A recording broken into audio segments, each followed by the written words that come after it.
Aux Avirons, l'ambiance scolaire était aux élections le mardi 9 novembre dernier dans toutes les écoles primaires de la commune. C'était en effet jour de vote pour désigner les tout premiers binômes garçons-filles qui vont représenter leurs camarades de classe dans le tout nouveau conseil municipal des enfants des Avirons qui tiendra sa première séance le 24 novembre prochain avec l'élection du maire du conseil municipal des enfants ainsi que 2 de ses adjoints et les 13 autres conseillers. La municipalité des Avirons a souhaité associer les enfants à l'importance de la vie civique dès le plus jeune âge. Pour Jean-Hugues Lesquelin, en charge des affaires scolaires, cette invitation à la vie citoyenne et à sa compréhension est essentielle pour l'apprentissage à l'acte démocratique que représente le vote. Aujourd'hui, c'est la concrétisation.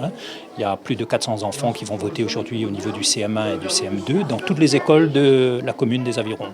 Donc c'est l'apprentissage de la citoyenneté au niveau des enfants.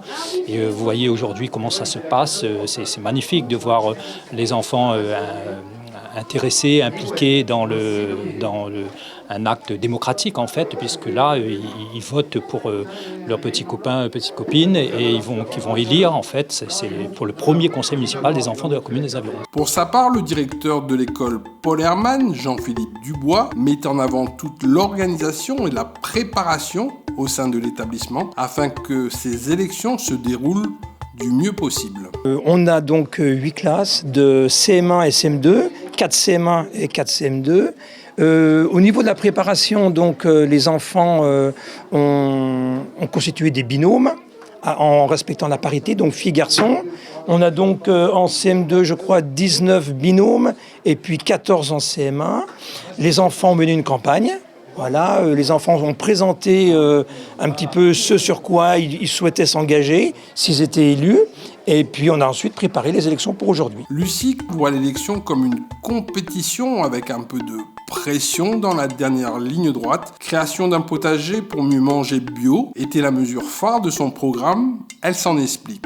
C'était de planter un potager pour que les enfants qui sont des fois seuls dans la pause méridienne peuvent venir dans le jardin planter avec un accompagnateur ou bien aussi pour planter et mieux manger bio à la cantine. Le conseil municipal des enfants a pour objectif d'initier les jeunes à la démocratie et à la citoyenneté, de favoriser leur participation à la vie de la communauté pour l'intérêt général et de les faire s'exprimer dans le respect constant des autres. Il s'agit bien là d'une démarche de démocratie participative voulue et initiée par la ville des Avirons. Quand les enfants votent, la participation citoyenne est au rendez-vous. Ville des Avirons, vers un territoire durable.